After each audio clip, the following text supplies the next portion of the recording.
Kira-kira pada waktu itu Raja Herodes mulai bertindak dengan keras terhadap beberapa orang dari jemaat. Ia menyuruh membunuh Yakobus, saudara Yohanes, dengan pedang. Ketika ia melihat bahwa hal itu menyenangkan hati orang Yahudi, ia melanjutkan perbuatannya itu dan menyuruh menahan Petrus. Waktu itu hari raya roti tidak beragi.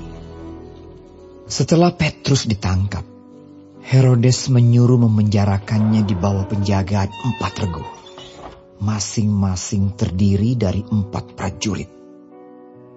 Maksudnya ialah supaya sehabis Paskah ia menghadapkannya ke depan orang banyak. Demikianlah Petrus ditahan di dalam penjara. Tetapi jemaat dengan tekun mendoakannya kepada Allah. Pada malam sebelum Herodes hendak menghadapkannya kepada orang banyak, Petrus tidur di antara 2 orang prajurit, terbelenggu dengan 2 rantai. Selain itu, prajurit-prajurit pengawal sedang berkawal di muka pintu.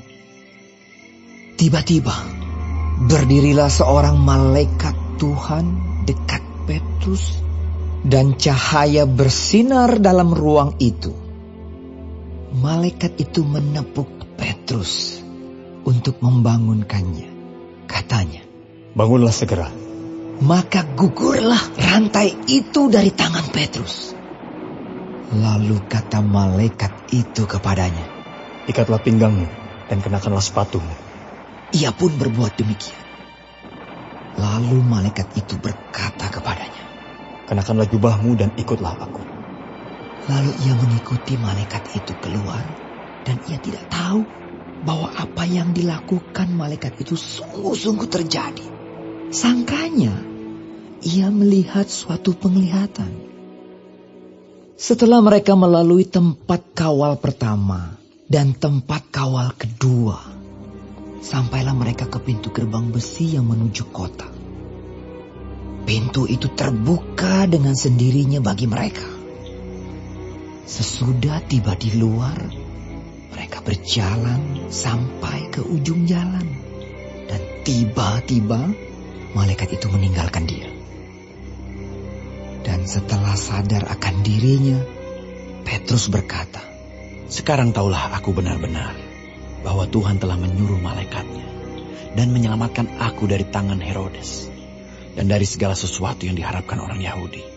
Dan setelah berpikir sebentar, pergilah ia ke rumah Maria, ibu Yohanes yang disebut juga Markus. Di situ banyak orang berkumpul dan berdoa. Dan ketika ia mengetuk pintu gerbang, datanglah seorang hamba perempuan bernama Rode untuk mengetahui siapa yang mengetuk itu. Ia terus mengenal suara Petrus, tetapi karena girangnya ia tidak membuka pintu gerbang itu dan segera masuk ke dalam untuk memberitahukan bahwa Petrus ada di depan pintu gerbang. Kata mereka kepada perempuan itu, "Engkau mengigau." Akan tetapi ia tetap mengatakan bahwa benar-benar demikian. Kata mereka, "Itu malaikatnya." tetapi Petrus terus-menerus mengetuk, dan ketika mereka membuka pintu dan melihat dia, mereka tercengang-cengang. Tetapi Petrus memberi isyarat dengan tangannya supaya mereka diam. Lalu ia menceritakan bagaimana Tuhan menuntunnya keluar dari penjara. Katanya, "Beritahukanlah hal ini kepada Yakobus dan saudara-saudara kita." lalu ia keluar dan pergi ke tempat lain. Pada keesokan harinya, gemparlah prajurit-prajurit itu. Mereka bertanya-tanya apakah yang telah terjadi dengan Petrus. Herodes menyuruh mencari Petrus, tetapi ia tidak ditemukan. Lalu Herodes menyuruh memeriksa pengawal-pengawal itu dan membunuh mereka.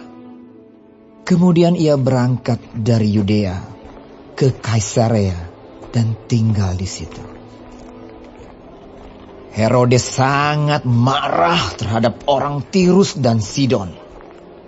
Atas persetujuan bersama mereka pergi menghadap dia.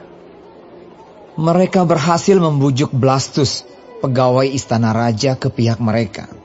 Lalu mereka memohonkan perdamaian karena negeri mereka beroleh bahan makanan dari wilayah raja. Dan pada suatu hari yang ditentukan, Herodes mengenakan pakaian kerajaan, lalu duduk di atas tahta dan berpidato kepada mereka. Dan rakyatnya bersorak membalasnya.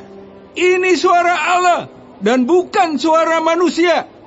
Dan seketika itu juga ia ditampar malaikat Tuhan karena ia tidak memberi hormat kepada Allah. Ia mati dimakan cacing-cacing. Maka firman Tuhan makin tersebar dan makin banyak didengar orang. Barnabas dan Saulus kembali dari Yerusalem setelah mereka menyelesaikan tugas pelayanan mereka. Mereka membawa Yohanes yang disebut juga Markus.